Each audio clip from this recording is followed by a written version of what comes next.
Hosted by u/J Suze Rancunier. My wife, 32F, and I, 27M, experienced some relationship problems caused by an ex-boyfriend of hers that I believe are still affecting us today. For some context, we first met when we were studying overseas and working part-time together at the same restaurant. I'm from Australia, and she is from France. After a few shifts together, we became friends and eventually started dating.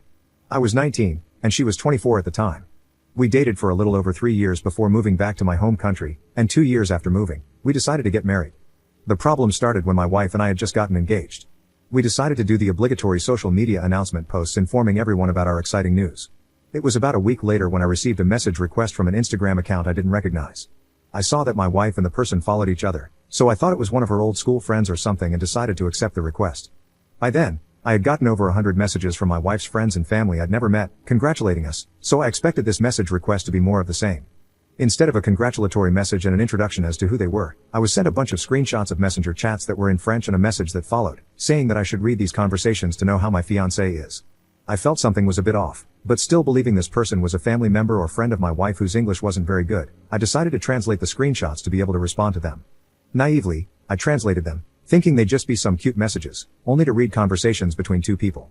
The topics included recounting intimate encounters, the intimate acts they had performed, boyfriends, and how inferior Asian guys are to white guys. I am Asian, by the way. I sent a message back to the person asking who the messages were between. They replied, saying it was my new SLT wife, and sent 3 explicit videos. I was in shock, and immediately, thoughts that she had cheated on me filled my mind. After sitting for a while and trying to comprehend what had happened, I decided to watch the videos to try to see if it was actually my wife in them. Later that night, after my wife had fallen asleep, I decided to watch the videos, believing there would be no way the woman I had been living with for 5 years could do something like this. But to my disappointment, I confirmed that all the videos were of her. The first 2 videos appeared to feature the same guy, and the third video featured a different guy. To say I was furious was an understatement. I had literally watched the woman I wanted to spend the rest of my life with having intimate acts with not 1, but 2 other guys. I decided I needed to confront her, thinking that she had cheated on me with a bunch of other guys. I wanted her to explain to me why she did it. After staying awake through the entire night and not being able to wait anymore, I woke her up at 6 a.m., showed her everything that was sent to me, and asked her to explain what this all was. She immediately started hyperventilating and then began to cry. She kept repeatedly apologizing and begging me not to leave her and was like this for a good 10 minutes.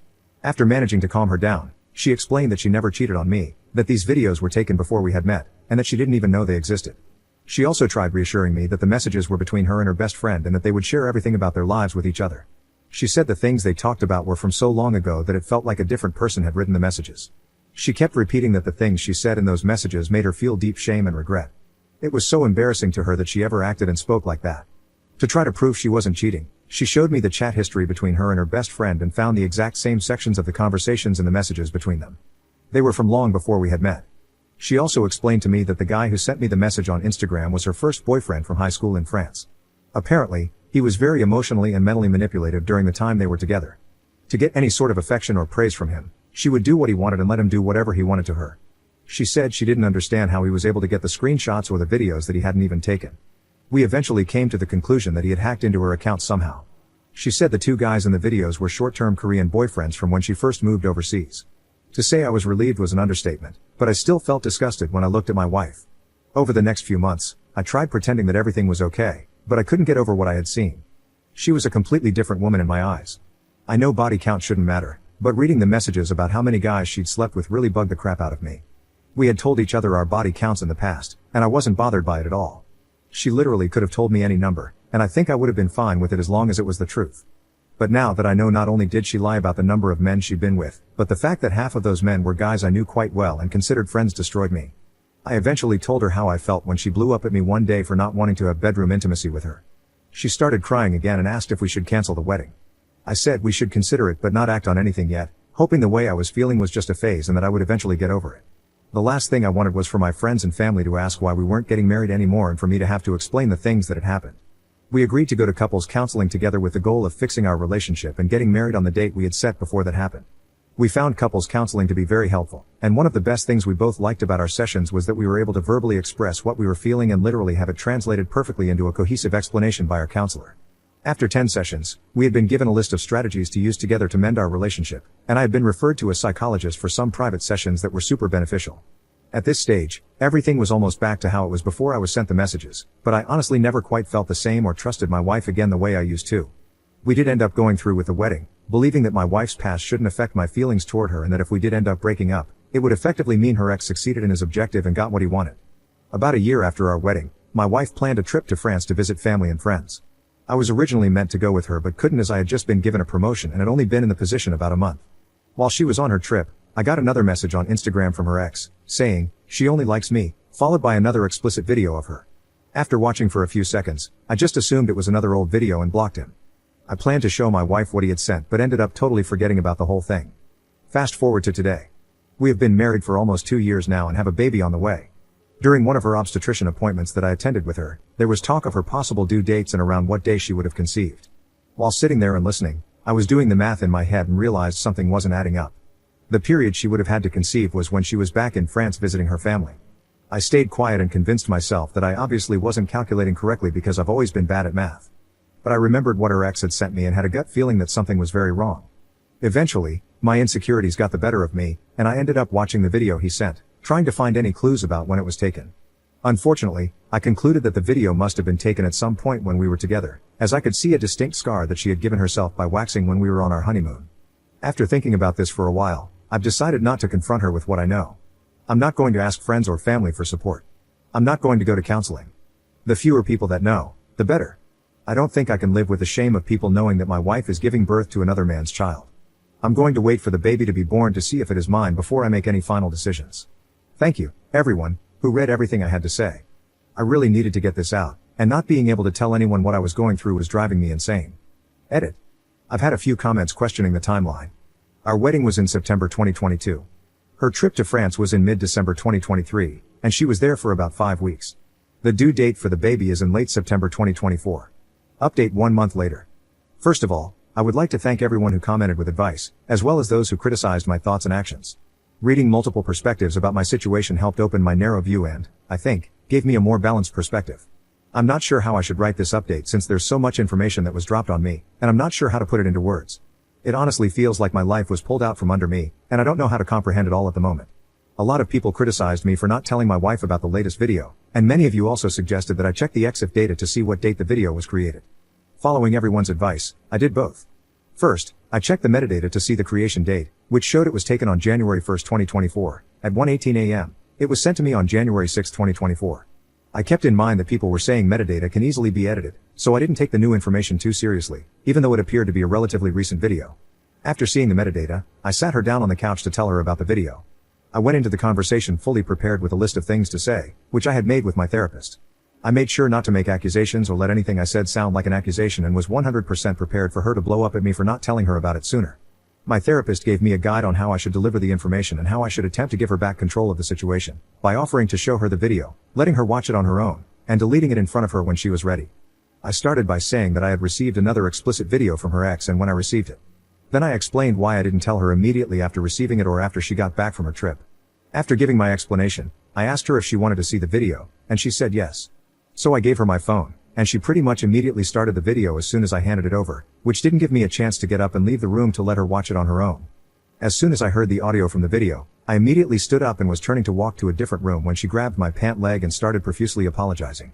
I said there was nothing to apologize for since this was from before she met me, and that I should be the one apologizing to her for keeping it from her. She asked me why I decided to tell her now, and I told her the truth about my concerns regarding the due date and how it didn't quite make sense in my head. That's when she lost it. She grabbed my hand and kept saying it was a mistake, and that she wasn't thinking straight because she was drunk. My heart just dropped, and I knew instantly what she meant by her repetitive ramblings. I told her to tell me exactly what happened or I'd leave immediately. Long story short, she cheated on me when she went on her trip to France with her ex, the one who was sending me the screenshots and videos. They ended up hooking up after catching up at a New Year's Eve party they both attended. They're from a small town in central France with a population of only a few thousand. Apparently, they had seen each other at the local supermarket a few days after her arrival in her hometown. My wife and her ex are from the same friendship group, they went to the same kindergarten, primary school, middle school, and high school, which is how they ended up at the same New Year's Eve party. She also told me that her ex had admitted to hacking into her Facebook account to access the videos she had shared with her other exes. Although calling what he did hacking makes it sound quite sophisticated, she hadn't changed her password since high school, and he still knew it when he gained access to all her accounts. So effing dumb. She begged me not to divorce her and tried to bargain with me, promising it would be the only time she'd ever cheat, promising she'd be the best wife to me, letting me hook up with as many women as I'd like, and even stooping so low as to offer intimate acts. I said I would only consider staying if she did two things: give me her phone so I could go through her messages, and agree to a paternity test. She instantly agreed to the paternity test but was a bit more hesitant about handing her phone over. However, she eventually agreed. While looking through her phone, I found more evidence that she cheated on me on New Year's Day, as well as evidence of another instance of cheating on a different date. By this point, I had already made up my mind about the relationship and just left. I'm currently staying at a hotel and will be moving into an apartment I had been trying to rent out for a while. I've spoken to both my solicitor and my wife and have agreed to attend the mandatory counseling required for me to proceed with the divorce, which will start in October. We've also agreed to get the paternity test done after the baby is born, and I bought plane tickets for my in-laws to come to Australia earlier than originally planned so they can look after their daughter.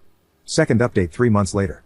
It's been quite a while since my last post, and over the last month, I've had so many people asking for an update on my life, specifically about the results of the paternity test. A lot has changed since my last update, especially regarding the living arrangements with my wife. I can happily say that I am the father.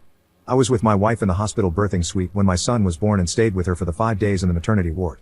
We got a paternity test, even though I was fairly sure he was mine when he was born. He looks like a bigger-eyed version of me as a newborn. About a week after getting the swabs done, the positive parentage results came back. Before my son was born, my wife and I had been living separately, with our only interactions being her sending me daily messages wishing me well and saying goodnight. After my son was born, we were still living apart, but I would go over every day to help feed and change him. We still had minimal interactions and would only really talk to each other once a week during our mandatory marriage counseling sessions, which we had to attend to file for a divorce. We saw psychologists from 2 different clinics, and I felt like both were trying to gaslight me into thinking I was being unreasonable for wanting to divorce my cheating wife. One of them even said that I shouldn't expect a modern marriage to be completely monogamous in this day and age. The first sessions of counseling at the first clinic seemed pretty standard, a lot of talking about how we felt, with the counselor providing prompts to help us communicate. If the sessions had continued like that, it would have been fine. However, when the counselor suggested we should accept the idea of bringing other people into the bedroom to better understand and connect with one another, I started looking for a different psychologist. The second psychologist we saw spent 2 sessions trying to convince me that it's normal for married couples to have bedroom intimacy with people outside the marriage and that it would be selfish of me to make the baby grow up without a father figure at home, even if he wasn't mine. This was before we got the paternity test results back. From that moment on, I decided there was no point in continuing marriage counseling. I told my wife I'd put the divorce proceedings on hold only if she agreed to sign a postnup, which she immediately signed as soon as I presented it. My plan is to wait a year before filing for divorce without any restrictions or the mandatory marriage counseling. At least now my assets are somewhat protected. Currently, I have moved back in with my wife, but we are still sleeping in separate rooms. I decided to move back in to make it easier for me to spend time with my son and also to be available to look after him when my wife and her parents need a break. After being with him for what is now almost a month, I've decided to be physically present in my son's life and help raise him. I believe it's my duty as his biological father to give him the best life possible, no matter the discomfort I feel in having to interact with his mother. What I'm trying to figure out now is how this will be possible after the divorce and how it will impact his emotional and mental development. Are there other people out there who are raising their children this way, and if so, how are you coping with the arrangement? Thank you to everyone who is concerned about my love life, but nothing is happening. I haven't thought about dating or anything else since finding out about my wife's cheating. Edit. I'm still going to get a divorce. I'm just waiting until the courts allow me to file without mandatory marriage counseling. I've also made my wife sign a postnuptial agreement so I can protect as much of my assets as possible when we divorce.